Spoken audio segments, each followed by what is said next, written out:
నమస్కారం NS news కి స్వాగతం. నా పేరు ఉషా. ముందుగా ముఖ్యాంశాలు. వైఎస్ఆర్సీపీ అధ్యక్షుడు మాజీ సీఎం వైఎస్ జగన్మోహన్ రెడ్డి జన్మదిన వేడుకలను పులివెందులలో ఘనంగా నిర్వహించారు.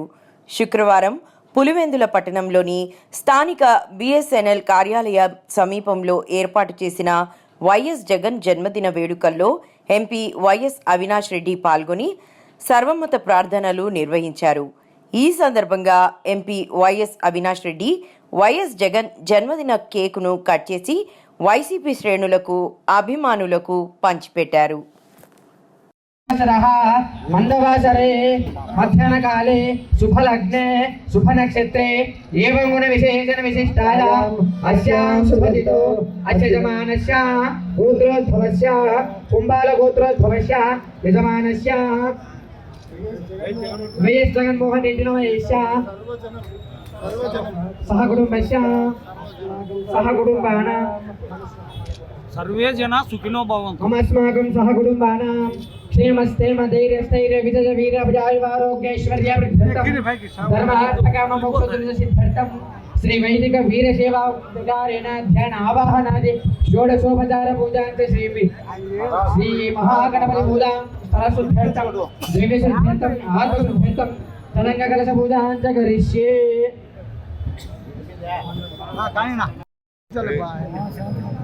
ఫోటోలు కావాలంటే పంపించాములే అందరూ తీసుకోకుంటే మళ్ళీ ఎటో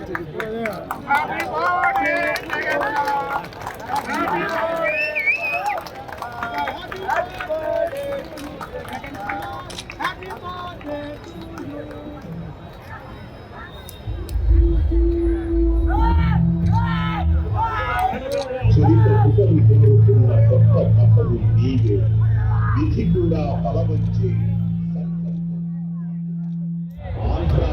ప్రగతికి విధాతమైనాడు జనం గుండె మీద నిలిచే జగన్మోహన్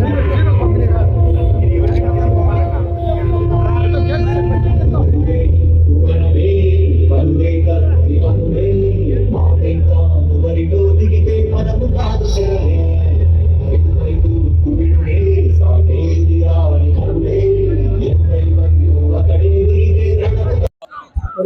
ప్రతి నియోజకవర్గంలో ప్రతి మండలంలో కూడా అనేక సేవా కార్యక్రమాలు జరుగుతూ ఉన్నాయి.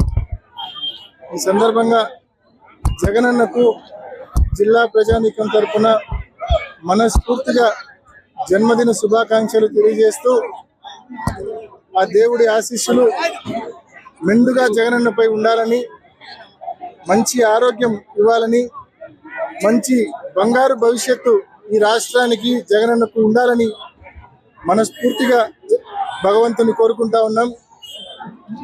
ముఖ్యంగా వైఎస్ఆర్ కాంగ్రెస్ పార్టీ కార్యకర్తలందరూ కూడా మరి ఈరోజు జగనన్న పుట్టినరోజు రోజు ప్రతి ఒక్కరు కూడా కొంతకాలం నుంచి ఉన్న స్తబ్దత నుంచి వీడి రోడ్డెక్కి ప్రతి ఒక్కరు కూడా మరి మళ్ళీ క్రియాశీలకం అవుతా ఉన్నారు. పడటం తాత్కాలికము, మళ్ళా తిరిగి అత్యంత శక్తివంతంగా జగన్మోహన్ రెడ్డి గారు మళ్ళీ రాష్ట్రంలో తిరిగి వైఎస్ఆర్ కాంగ్రెస్ పార్టీని నిలబెడతారనే నమ్మకం ప్రతి కార్యకర్తలో కూడా ఇవాళ ఉంది. ఈరోజు ఈ కూటమి ప్రభుత్వం కేవలం అలివిగానే హామీలు ఇచ్చి అధికారంలోకి వచ్చి 8 మాసాలు అవుతుంది. ఇచ్చిన హామీలన్నీ కూడా గాలికి వదిలేశారు. మరి పూర్తిగా అన్ని హామీల విషయంలో కూడా ఫెయిల్ అయినారు. కేవలం వైఎస్ఆర్ కాంగ్రెస్ పార్టీ కార్యకర్తల మీద కక్ష సాధిస్తూ ఎవరైనా ప్రభుత్వ వైఫల్యాలను గొంతెత్తి మాట్లాడితే వారిని అణిచివేస్తూ మరి కేవలం ఒక డిక్టేటర్ పాలన ఇవాళ ఈ రాష్ట్రంలో నడుస్తూ ఉంది. మళ్ళీ జగనన్నను ఇవాళ ఏ రకంగా జగనన్న ప్రభుత్వాన్ని కోల్పోయాము, ఎంత నష్టపోయామని ఇవాళ ప్రతి ఒక్కరు కూడా బాధపడతా ఉన్నారు. మళ్ళీ తిరిగి రాష్ట్రంలో ఎప్పుడు ఎన్నికలు వచ్చినా సరే, అది జమిలీ అయినా సరే, 2007 అయినా సరే, 2029 అయినా సరే, ఎప్పుడు ఎన్నికలు వచ్చినా సరే బంగారు పల్లెంలో మళ్ళా వైఎస్ఆర్ కాంగ్రెస్ పార్టీకి అధికారం అప్పగించబోతా ఉన్నారు.